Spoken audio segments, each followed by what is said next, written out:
Disney is a powerful art entity and a powerhouse of artists for many reasons. The amount of money the company has managed to accrue in the last 90 years it's been in existence is, quite frankly, astonishing. And there have also been many skeletons. Welcome to Riveted. And here are some of the secrets Disney doesn't want you to know. 1-800-SPANK-ME. Most Disney movies are child-friendly, and it's no doubt that Walt Disney did it for the kids, but sometimes things go without either the director or the editor noticing. Disney had a very big oops on its hands when the Santa Claus included a reference to an actual sex hotline, and some kids went ahead and dialed it. This was in the film where Tim Allen's Scott Calvin was given a phone number which he could reach his ex-wife during his Christmas visit with their son, and he joked, 1-800-SPANK-ME? I know that number. Disney did not know that number was actually an operative sex hotline, which charged callers by the minute, and several kids reportedly dialed the number and racked up some huge phone bills. The dialogue was later cut from DVD releases for the movie and changed to 1-800-POUND in television airing of the same, but it still appeared in the original VHS tapes. Disney said it would actually do more harm than good and draw more attention to the matter if they removed it. Well, that's pretty awkward considering they had enough time to question the validity of authenticity of the number, but still, without question, went ahead and published it. The characters sometimes get sued. Would you sue Mufasa, Scar, Winnie the Pooh, or Donald Duck? Yeah, it's possible. Those beloved characters have been dragged into courtrooms as victims of our overly litigious society. Back in 2008, a woman sued Disney because she felt that an employee dressed as Donald Duck had misbehaved at Epcot, but the lawsuit was quickly settled. Anyway, in another case in the early 1980s, a performer playing Winnie the Pooh at Disneyland was accused of slapping a young girl. During the trial, the performer actually delivered part of his case in the costume. After a recess, he came back out in the costume, skipping, doing a little dance, and throwing kisses to everyone. As soon as the opposing attorney saw the costume shop out, he basically did a faceplant to show that they were messed up. The Winnie the Pooh performer testified that his costumes had stamps for the arms that would have been unable to hit anyone in the head. He said that when he noticed the girl behind him about to hit him, he quickly turned around and must have made contact with the costume's ears. Winnie the Pooh emerged victorious, of course, and fortunately, he did not countersue his accusers for attorney's fees. Not everyone makes it out alive. You must have heard of people who have gone missing while visiting the U.S. Disney parks. Yes, there are actually people who lost their lives, including children in the park. Well, the U.S. Disney parks are so large that Disney World is roughly 40 square miles, almost the size of San Francisco. Considering how long they've been around and the number of people who move through them daily, it's not totally shocking to learn the guests have perished during their visits. In 1980, it was reported that an 11-year-old boy died after swimming in river country because he contracted amoebic meningoencephalitis, a rare disease caused by an amoeba found in Florida freshwater lakes. 2 other kids drowned in river country in 1982 and 1989, respectively, but the park remained open for another 12 years before shuttering it in 2001. And there are definitely other deaths which have been covered up and handled in secret to avoid scandals. No girls allowed. Well, the issue with gender equality will always take center stage when it comes to employment and any other work-related thing that needs the services of human beings and not machines.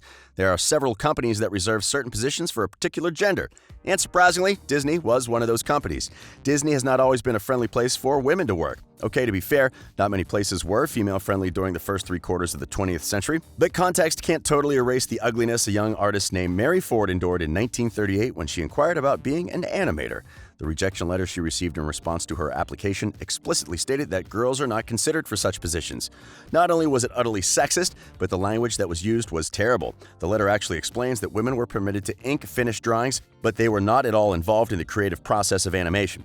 That was firmly for boys only. It's no longer the case today. Women are given opportunities in Disney, but the company doesn't want you to know how cruel they were back in the day. Communal employee underwear. Disneyland is a happy place where you will go and encounter some of the cheerful, besuited Disney characters wandering around, embracing children, dancing for you in amusement, and generally setting a friendly, whimsical tone for the park. You'll shake hands, play fetch, and take some of the best photos that you'll cherish for your life. However, up until 2001, Disneyland workers were not allowed to bring their own underwear when they were in character. The reason is that normal underwear tended to bunch up and become visible under the costume. Just the same reason why models do not wear panties on the runway.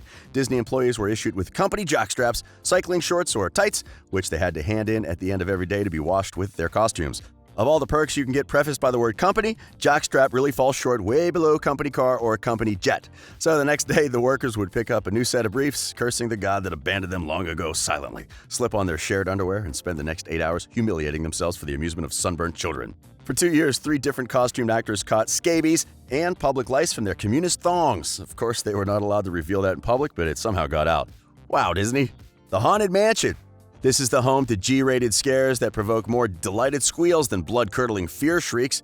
It's a happy, cartoony scarefest that makes all the kids who were too afraid of Mr. Toad's Wild Ride feel slightly better about themselves. The Haunted Mansion has something for everyone, be it children or adults. However, it is somewhat common for a person's dying wish to have their ashes dumped on Disney rides and, in particular, the Haunted Mansion. Nobody really knows when it started or who values their eternal remains so little that they would ask to have them scattered in a place that is probably more child urine than it is drywall. It happens so often that security and custodial crews actually had to institute a procedure for handling it. Guards had to closely monitor the ride through the surveillance cameras and even walk the length of the track after hours to look for suspicious piles of ash and bone fragments, probably cursing the day they signed up for the Disney internship they got from their high school drama teacher. Disneyland Splash Mountain. Splash Mountain comes with the thrill of a charming log flume ride where you can float past adorable little animals, singing show tunes, and playing the banjo before permanently scaring your children by abruptly sending them hurtling off of a cliff into filthy, decade-old standing water. Well, there's a thumbs down to this. Splash Mountain gained some notoriety a few years ago for being the premier place for wasted people to flash their junk. It got so severe that to combat the trend, Disney created a position solely to search through the ride photos for rogue genitalia before displaying them on the video screens. It might sound like Disney took the happiest place on earth a bit overboard in creating literally the best job in the entire planet. So what is the problem here? Well, they canceled it. In 2019, the Splash Mountain Hunters were reassigned with Disney, claiming that actual inappropriate behaviors by guests are rare. For several years, some lucky people woke up to their alarms at 9 a.m., watched the rare clips for 8 hours, and then went home with a paycheck for it. But they lost it all. Always take your receipt. Well, whenever you purchase a product, one is given a receipt as a sign of proof that you're now a legal owner of the product you purchased. In some cases, this has gotten a good number of people in problems just because they forgot to take their receipts. On one occasion, Vicky Prosnovsky was on a vacation with her family and ducked into a gift shop for camera film while they were in line for a ride. Unfortunately, she was wearing Mickey's earrings, which she had purchased on a previous trip.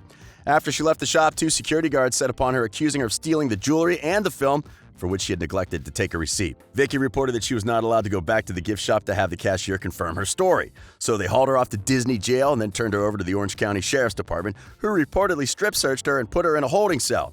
She was finally released on a $500 bail from an ATM and pleaded no contest to the charge. Hey, next time you're in Disneyland, it's advisable you carry your receipts with you, all your receipts. Forbidden flicks. It's no surprise that getting permission to shoot a non-Disney project on Disney property is basically impossible. Okay, this has not stopped people from trying, and some succeeding in doing so. Escape from Tomorrow in 2017's The Florida Project involved guerrilla shooting at Disney World, and both were incredibly bleak, dark tales on the happiest place on Earth. Escape from Tomorrow is a cynical look at the park's forced happiness as it is seen through the eyes of a father who has just lost his livelihood. The Florida Project is a heartbreakingly realistic look at the severe poverty that exists literally just outside the park gates of Disney World. Disney's strategy with both films was simply to ignore them, possibly because acknowledging them in any way would give credit to the aspirations they cast in the company's direction. So maybe you can shoot, well, you can get permission to shoot, but if it is not in line with Disney's policy, they would not wish to be seen as a supporter of your production. Well, that is just the Disney way. Do you know of any secrets Disney tried to hide that we haven't mentioned? Please feel free to share them with us in the comments section below. Did any of these secrets surprise you? Let's get your replies. And remember, we post new videos daily. Like and subscribe to get up to speed with our daily content. This has been Riveted.